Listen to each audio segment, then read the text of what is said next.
अक्सर हमारे मन में एक सवाल आता है, क्या ज्यादा घंटे पढ़ने का मतलब है पक्की सफलता? क्या यही एक रास्ता है?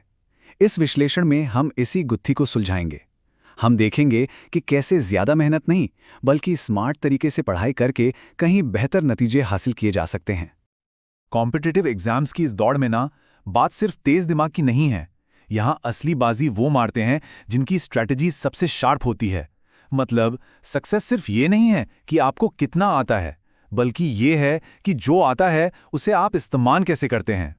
तो फिर उनका सीक्रेट क्या है? वो ऐसा क्या करते हैं जो उन्हें बाकियों से एकदम अलग बना देता है? चलिए, आज इसी राज से पर्दा उठाते हैं। तो सबसे पहले उस जाल को समझना होगा जिसमें ज्यादातर स्टूडेंट्स फंस जाते हैं। इसे हम कह सकते हैं द स्टडी ट्रैप। ये एक गलतफहमी है कि बस ज्यादा घंटे पढ़ते रहो तो रिजल्ट्स अच्छे आएंगे ही। लेकिन साइंस की कहानी तो कुछ और ही है। अच्छा, ये बातें कुछ जानी पहचानी लग रही हैं क्या? जैसे दिमाग हर वक्त थका थका सा रहता है, पढ़ने का मन ही नहीं करता, और जितनी भी मेहनत करो नतीजे गिरते ही जा रहे हैं। ये सब स्टडी बर्नआउट के पक्के संकेत हैं। और सबसे ज़रूरी बात ये समझना है कि ये कोई अनोखी प्रॉब्लम नहीं है, बहुत आम है, और इसे मानना ही इसे ठीक करने का पहला स्टेप है। यहाँ ना दो तरह के स्टूडेंट्स होते हैं। एक है क्रैमर, जो सोचता है एग्जाम से पहले एक रात में सब रट लूंगा, और दूसरा है स्ट्रैटेजिस्ट, जो पढ़ाई को एक मैराथन की तरह देखता है, धीरे धीरे और लगातार। क्रैमर मोटिवेशन के भरोसे रहता है, जो कभी होता है कभी नहीं, लेकिन स्ट्रैटेजिस्ट एक सिस्टम बनाता है जिस पर वो भरोसा कर सके। तो सवाल यह है कि स्ट्रैटेजिस्ट बने कैसे? द सॉल्यूशन का पहला हिस्सा ये रहा, अपने टाइम को सही से प्लान करना, एक आर्किटेक्ट की तरह। यहां हम सीखेंगे कि पढ़ाई शुरू करने से भी पहले एक सॉलिड सिस्टम कैसे बनाया जाए। ये एक बहुत गहरी बात है। हमें लगता है कि हमारे अंदर मोटिवेशन की कमी है, लेकिन असल में कमी होती है क्लैरिटी की। मतलब जब यह साफ साफ पता हो कि क्या करना है, कब करना है और कहाँ करना है, तो काम शुरू करना बहुत बहुत आसान हो जाता है। और इसी क्लैरिटी को पाने का एक साइंटिफिक तरीका है जिसे कहते हैं इम्प्लीमेंटेशन इंटेंशन। ये बेसिकली एक रिसर्च प्रूवन स्ट्रैटेजी है जिसमें आप पहले से ही एक पक्का प्लान बना लेते हैं कि आप कोई काम कब और कहाँ करेंगे। और कमाल की बात यह है कि इसे अपनी जिंदगी में उतारना बहुत ही ज्यादा आसान है। बस एक सिंपल सा फॉर्मूला है, मैं ये काम इतने बजे इस जगह पर करूंगा।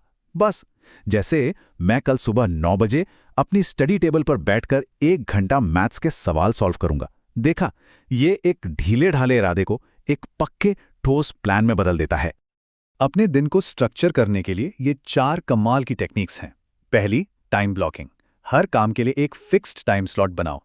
दूसरी, 50-10 टेक्निक, 50 मिनट एकदम फोकस से पढ़ाई और फिर 10 मिनट का ब्रेक। तीसरी, टॉप 3, रोज के 3 सबसे जरूरी काम तय कर लो। और चौथी, एनर्जी मैपिंग, जो सब्जेक्ट सबसे मुश्किल लगता है उसे तब पढ़ो जब आपकी एनर्जी सबसे ज्यादा हो। ठीक है, तो अब हमारे पास ये प्लान है कि कब पढ़ना है, पर असली सवाल तो ये है कि कैसे पढ़ना है। ये सेक्शन उन साइंटिफिक टेक्निक्स के बारे में है जो सीखने का सबसे असरदार तरीका है। सीखने के 2 तरीकों में जमीन आसमान का फर्क है, रिकॉग्निशन और रिकॉल। देखिए, पैसिव रीडिंग यानी बस बार बार पन्ने पलटना सिर्फ जानकारी को पहचानने में मदद करता है। इससे एक धोखा होता है कि हमें सब आता है, लेकिन एक्टिव रिकॉल में आप दिमाग पर जोर डालते हैं जानकारी को याद करने के लिए। इससे हमारी मेमोरी के जो रास्ते हैं वो और मजबूत होते हैं। और आंकड़े तो सब कुछ साफ साफ बता रहे हैं। 1 हफ्ते बाद पैसिव रीडिंग से सिर्फ 10 से 15% ही याद रहता है, वहीं एक्टिव रिकॉल से ये नंबर 60 से 70% तक चला जाता है। ये तो मतलब पूरा गेम ही बदल देता है। तो फिर एक्टिव रिकॉल की प्रैक्टिस करें कैसे? ये रहे 3 बहुत ही आसान तरीके। पहला, ब्लैंक पेज मेथड। कुछ पढ़ने के बाद एक खाली पन्ना लो और जो कुछ भी याद है सब लिख डालो। दूसरा, फाइनमैन टेक्निक। किसी कॉन्सेप्ट को इतने आसान शब्दों में समझाओ जैसे किसी छोटे बच्चे को सिखा रहे हों। और तीसरा, प्रैक्टिस टेस्ट। खुद के लिए सवाल बनाओ और फिर उनके जवाब दो। स्मार्ट स्टडी का एक और बड़ा सीक्रेट है स्पेसिंग इफेक्ट। साइंस ये साफ कहती है कि जब हम पढ़ाई के सेशंस को कुछ कुछ दिनों के गैप पर करते हैं तो वो दिमाग में ज्यादा अच्छी तरह से बैठती है, बजाय इसके कि सब कुछ एक ही दिन में रटने की कोशिश की जाए।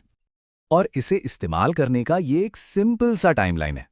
पहले दिन कोई नया टॉपिक सीखा, फिर उसे तीसरे दिन रिवाइज किया, फिर 7वें दिन और फिर 14वें दिन। ये तरीका इन्फॉर्मेशन को दिमाग की लॉन्ग टर्म मेमोरी में लॉक कर देता है। चलिए अब आते हैं सिस्टम के सबसे ज़रूरी और आखिरी हिस्से पर, मैराथन माइंडसेट। ये लंबी पढ़ाई की जर्नी में दिमागी तौर पर मजबूत कैसे रहा जाए। बहुत लोगों को लगता है कि सक्सेस के लिए टैलेंट सबसे ज़रूरी है, लेकिन सच तो ये है कि कंसिस्टेंसी यानी लगातार मेहनत करना टैलेंट से कई ज़्यादा पावरफुल है। टैलेंट आपको एक अच्छी शुरुआत तो दे सकता है, लेकिन रेस पूरी करने में मदद तो कंसिस्टेंसी ही करती है। इसी से असली कॉन्फिडेंस आता है। ये तैयारी का सफ़र ना अक्सर बहुत अकेला होता है, पर इस अकेलेपन को कमज़ोरी नहीं, ताकत बनाया जा सकता है। ये वो वक्त है जब आप खुद को बेहतर समझ सकते हैं, अपनी ताकत, अपनी कमज़ोरियों को पहचान सकते हैं। याद रखिए, असली ग्रोथ इसी अकेलेपन में होती है। ये लाइन सब कुछ बयां कर देती है। पढ़ाई को एक रूटीन बनाना है, बिल्कुल रोज सुबह ब्रश करने जैसा। हम ब्रश करने के लिए मोटिवेशन नहीं ढूंढते, बस कर लेते हैं, चाहे खुश हों या दुखी। पढ़ाई भी बस ऐसी ही आदत बन जानी चाहिए। तो चलिए, अब तक हमने जो कुछ भी सीखा उसे एक साथ जोड़कर देखते हैं। ये है एक असली स्ट्रेटेजिस्ट बनने का नया ब्लूप्रिंट। ये टेबल पुराने और नए तरीके का फर्क एकदम साफ दिखाती है। एक तरफ क्रैमर है, जो बस ज्यादा पढ़ूंगा जैसे गोल बनाता है और रटा मारता है। दूसरी तरफ स्ट्रैटेजिस्ट है, जो पक्का प्लान बनाता है, एक्टिव रिकॉल जैसी टेक्निक यूज करता है और लगातार मेहनत करने पर फोकस करता है। और जाते जाते बस ये 1% का नियम याद रखिए, रोज बस 1% बेहतर बनने पर फोकस करना है। ये छोटी छोटी कोशिशें ही समय के साथ जुड़कर एक बहुत बहुत बड़ा रिजल्ट देती हैं। तो सवाल ये है कि वो 1% सुधार क्या है जो आज किया जा सकता है। बस एक छोटा सा कदम उठाइए और स्मार्ट स्टडी के इस सफर पर आज से ही निकल पड़िए।